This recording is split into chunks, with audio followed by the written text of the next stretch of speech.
Like I say, if you went to the ancient past, what you'd see is you'd see hot rocks. In the old days, in the long old days of yore, um, of the past, there used to be volcanic rocks. There'd be volcanic hot steam or volcano steam or whatever, and there used to be these rocks deep down the earth, and people could go down there and they'd put wooden planks down. And people would walk along, and you would take your meat. There's these great big huge rocks like the size of this room, and and and you would take your meat that you cut and you would put it up on the rock, and the rock would be at like 180 degrees or 200 degrees, and it would usually be really steamy in there, and you'd go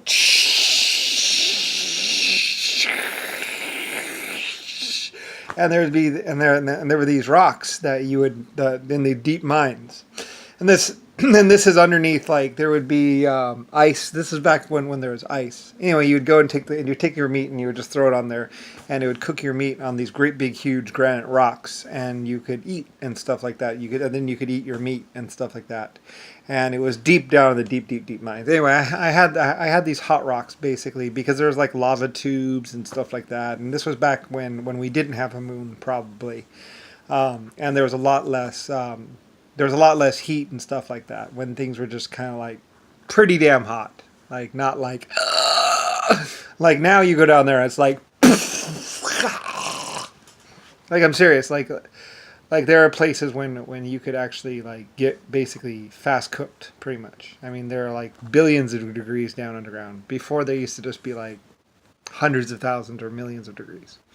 Whereas like billions of degrees now. Anyway, the moon really heats up things a lot, and that's why we're all nice and hot and steamy. Anyway, though, but yeah, I mean, it's a long time ago, and it's like, well, I'm Lucifer. I'm the real Lucifer, not that fake Lucifer.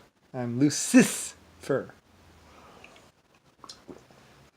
with an S. I'm not Lucifer Sorrow. Caesar. His name was Lucifer Caesar. And I think he was black. I'm not sure. He was a piece of shit. Anyway, that's the Caesar that was a real psychopath. I believe his first name was Lucifer. With a C. And I hated him. And I killed him. I had him killed. 1,000 gold on his head, basically. And he died. Yeah. A lot of people said, well, I know it's him because I work for him. That's what the guy said to me. I was like, oh, well, that makes it a lot easier. Anyway, so yeah, they killed him. And he was a psychopath. He was going to kill, like I say, some of these people, it's like, they have a gun and basically, working for them means nothing, basically. You can work your whole life for some of these people or even 5 years for these people, and they'll just take out a gun and just and you're dead, basically. I mean, they didn't give a fuck about anything. Life meant nothing to these people. And like I said, they just had some suits that were body armor and stuff like that. They weren't even really all that tough. I mean, you get a 30 millimeter cannon, just get them a 30 millimeter cannon, and just, those body armor suits with a 30 millimeter cannon or anything like that, just it cracks them like an egg. You just take a 30 millimeter cannon, one of the LS, by the way. Those are my 30 millimeter cannons. Anyway, gun manufacturer and tanks. Yes. By the way, cast iron works really good against most bullets. Like I said, steel will go. If you shoot a bullet at steel, it'll bend and the bullet will penetrate. You get a cast iron tub or cast iron, and you shoot that same bullet because cast iron doesn't work like steel. Cast iron doesn't bend. It shatters. So when you hit cast iron with a bullet, it won't bend. It'll just shatter.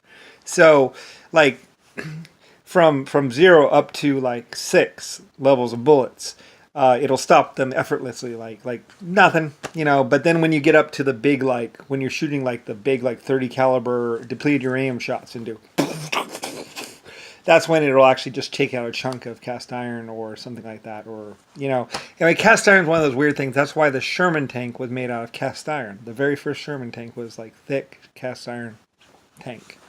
And that's what it was. It was a underside like this with the tracks and engines and everything all bolted in there, mounted in there. And then you basically just and then pinned this top cast iron thing on top, and then that had the turret and everything that bolted up underneath, and then it was just 2 pins or 4 pins around the outside that were keyed and locked in there. And I forget. I think you put the pins in from the outside. Anyway, so you could just build them really fast. You just go clunk. You just build, and then build. Anyway, and it used like 2 flathead 4s, and it was direct drive, no transmission, just right brake. You just and you just pull the right brake, and then you hit the power on the left side, and no backing up, no nothing. You just pull hard on this side and hit the opposite throttle, because it's 2 engines, one on each track, and then brakes and throttle. So it's differential braking. So you just yank and then hit the power and then left side, and then you would let up and then brake, and then you pull this one and jam the other throttle, and it's right side, and it would just churn on you. And just super fast Sherman tank, and it was a direct drive. Basically, the transmission went out. I mean, the engine was right here, and it went out to a gearbox, basically, and it went right into the thing. I think we later on did do a 2-speed, but people liked the direct drive. I mean, it was just basically engine out to a, I don't know if we did sideways. I think we did inline. I think it was inline, and then, how does it go? Because it goes out like this. I think it was just anyway. There's some way that they did it. I think maybe we put the 2 engines. No, I don't think there's enough room. I think they were side to side like this, going to the back, And then there was a gear, one of those triangle gears, like this, And then there was this other gear, and then they rocked together. And the 2 things. It was basically just a corner thing, where you go from this way to this way. Anyway, though, really, really popular, really, really fast, just, and then and those flathead 4s did pretty good, and then and they were water cooled and all that other stuff, and people love the Sherman because it's just cannon. Like, I think it was a 7mm cannon on the top, and for most situations, they did really well.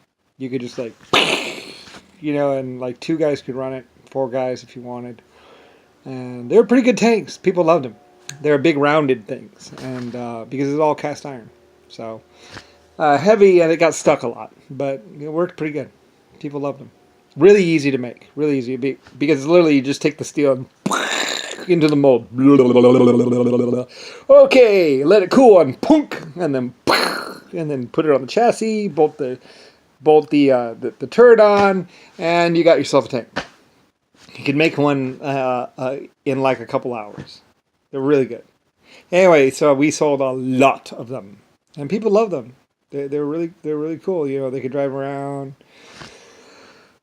They had pretty good power. No transmission really, just direct drive. Not very fast. Like top speed was like 8 miles an hour or something like that, or 4 miles an hour or something. Anyway, later on we started trying to do like the 2-speed rear ends and everything else like that. So anyway, but yeah, LS Star. Anyway, and then later on, other people were doing stuff, and I mean, it was still me, but I mean, because I was the leader. So anyway, yeah, we lived. So that was mostly the black people trying to kill us. The black is back. Like Eddie Murphy would say, "I'm Africa's last hope." Like, Eddie Murphy, calm down. Your black African king is a fucking moron, and he was crazy. Like, you just got to get over it.